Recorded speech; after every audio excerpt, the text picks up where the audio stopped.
अक्सर मैंने जब रीडिंग्स में देखा कि कौन सा रिश्ता है जो सबसे ज़्यादा जेलसी प्रोड्यूस करता है। क्या वो सिबलिंग राइवलरी है? क्या वो फ्रेंड से राइवलरी है? तो मुझे इसका रिसर्च के बाद पता चला कि जो रिश्ता होता है ना, लाइक सिस्टर लॉ का, अब नंद का नहीं, यानी कि दो भाइयों की बीवियों का, वो बहुत ज़्यादा कंपेटिटिव होता है। और कई दफ़ा वो फैमिलीज़ को बनाने के लिए बड़ा इम्पोर्टेंट होता है, लेकिन फ्रिक्शन उन दोनों में ही होती है।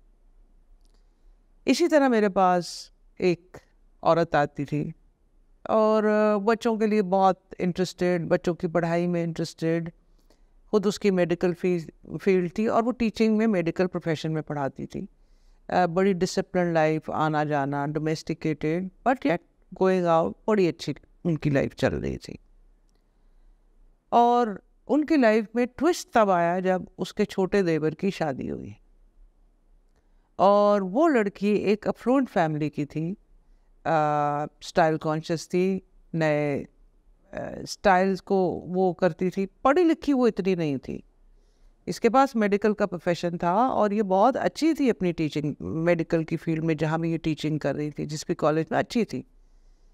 सो उसको अपनी आइडेंटिटी से कोई मसला नहीं था। जब शादी हुई तो ये बहुत खुश हुई कि मेरी फ्रेंड आ जाएगी, एंड घर में मेरे पास बच्चे होते हैं, दोनों भाई, and will I have a good time and my friend is coming, and the cards were saying something else. So I said आप उससे फ्रेंडशिप कर लेंगी?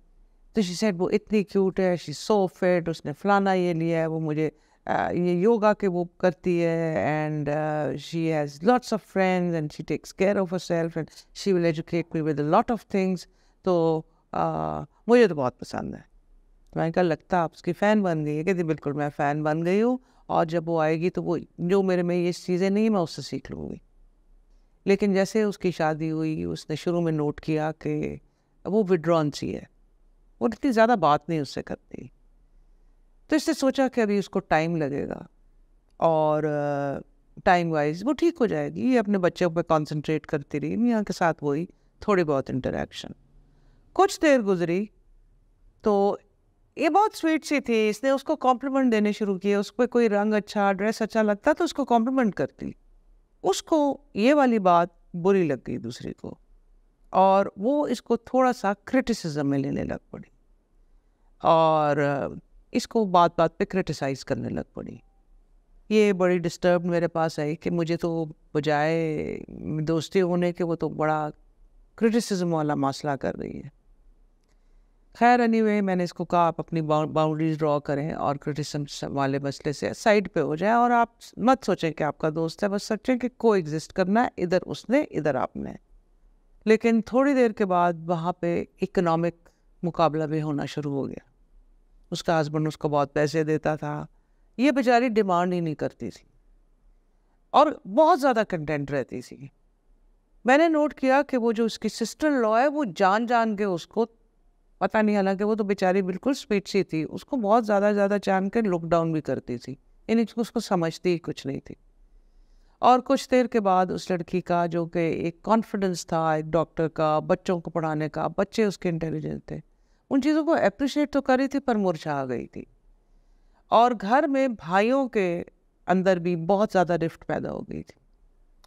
और आजकल देखें, सेंसिबल चीज़ भी यही होती है कि इंसान मिलजुल के रहे, सबसे पहले तो ना सिर्फ प्यार मोहब्बत के लिए, आजकल के इकोनॉमिक दौर के अंदर जहाँ के आपके रेंट्स आ रहे हैं, ये रिसेंटली की ही, मैं को बहुत दूर की बात नहीं कर रही, तो इसके अंदर उनका एक घर में रहना और उसके रेंटल घर था, एक घर में रहना और को एग्जिस्ट करना बहुत दोनों के लिए बेनिफिशियल था।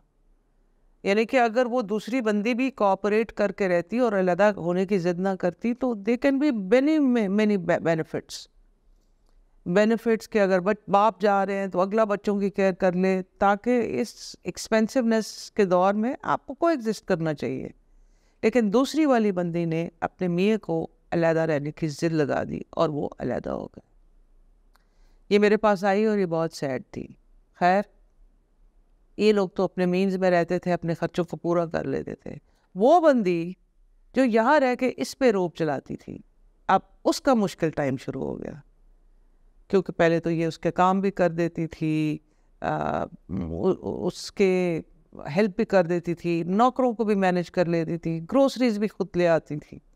वहाँ जाके जो उसकी एक फैशनेबल सिस्टर लॉ थी, उसको बहुत ज़्यादा प्रॉब्लम्स हुई, और उसके हस्बैंड जो उसको अप्रिशिएट करता था उसको क्रिटिसाइज करने लग पड़ा और उसकी मिसालें देने लगा।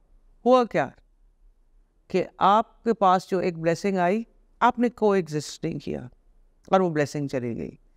आजकल जितना भी बंदा इकोनॉमिकली इंडिपेंडेंट हो, इमोशनली रिश्तों की बड़ी चीज़ होती है। कई देखें आप जॉइंट फैमिली में भी लोग रहते हैं, तो आप बाहर गए तो ग्रैंड पेरेंट्स हैं, तो को एग्जिस्टेंस के बहुत सारे फ़ायदे भी हैं। अगर हम बाउंड्रीज़ के साथ अपनी इंडिपेंडेंस रख के को एग्जिस्ट कर सके तो best of the both world हो सकता है।